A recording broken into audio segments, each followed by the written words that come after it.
Brazil today is one of the BRICS, so it's becoming part of the mainstream discussion in financial and economic newspapers and etc. But still we have an economy which is much regulated with an enormous red tape. How do you see countries such as Brazil that are consolidating a mixed economy? How do you see their role in the future, especially now that it seems that this sort of management of economies is doing well with respect to the crisis? Initially, that sort of arrangement is going to do well because initially they have to deregulate like China has done and like India has done. And that gives a boost to the market economy and spurs growth. But as that growth continues, there's going to be more taxes generated. And the government's going to get more greedy, it's going to make more promises, and eventually it's going to, in a way, stifle that growth. So what I see happening is that a pendulum swinging back and forth. Nesta segunda parte, o professor Salerno fala sobre a teoria das expectativas racionais e como conheceu a Escola Austríaca de Economia. Joe, you hold today the position that Murray Rothbard had of academic vice president of the Mises Institute. How do you see the spring up of different institutes all over the world, this bottom-up process of institutes appearing all over the world? It's a great development, Elio, and I know Murray Rothbard would have loved it. And I'm certainly gratified by seeing so many institutes springing up with the names of great Austrian economists like Mises and Hayek. What's your impression of Murray? I will talk a little bit about that at our conference, but Murray was, of all things, extremely humble. He was an extremely humble man.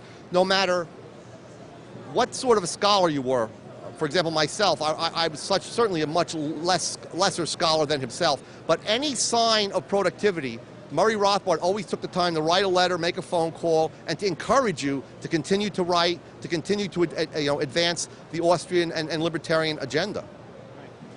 How do you take the charge of the rational expectation theory of the neoclassicals that the cycles are not caused by the ABCT, that people would expect the governments to do that and could react to it?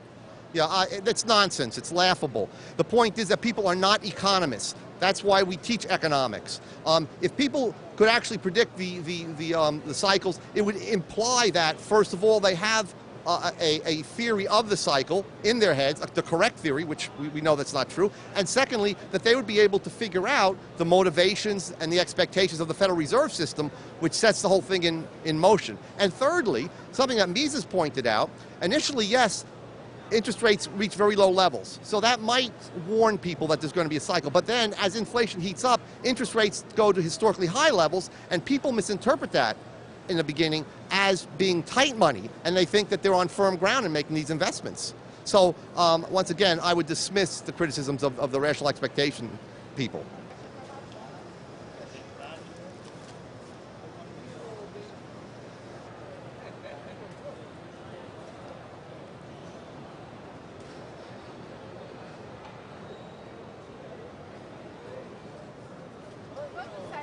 Joe, going back in time a little bit, how did you first become acquainted with Austrian economics? The first time I became acquainted with it was in a history of economic thought class when one of my professors, we went over the school, he talked about it, and he said that the Austrian school was a movement that existed in the late 19th century, and he said it was a very special movement because all three men were very brilliant and they were all devoted to promoting the same idea. It was only the very next year that I found out that the Austrian school actually had members that were living in today's world, and that was Murray Rothbard. I was given a very small pamphlet called Depressions, Cause and Cure, and I read that pamphlet in 45 minutes, and it changed my life because I realized at that point that everything I had learned in my principles of macroeconomics and intermediate macroeconomics was just nonsense. And that it didn't explain the real world. It wasn't based on real human action. But in a very short pamphlet in 45 minutes, I learned why we had depressions, how depressions were actually caused by inflation, and how the depression itself was part of the cure for that inflationary boom.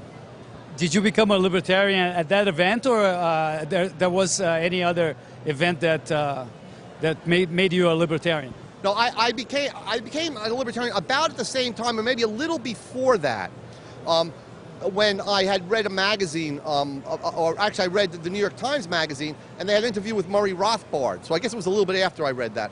And I realized that not only was he an economic theorist, but he was also a major libertarian thinker. And so it was at that point that I became a full-fledged libertarian. Joe, thank you very much. It was my pleasure. Thank you.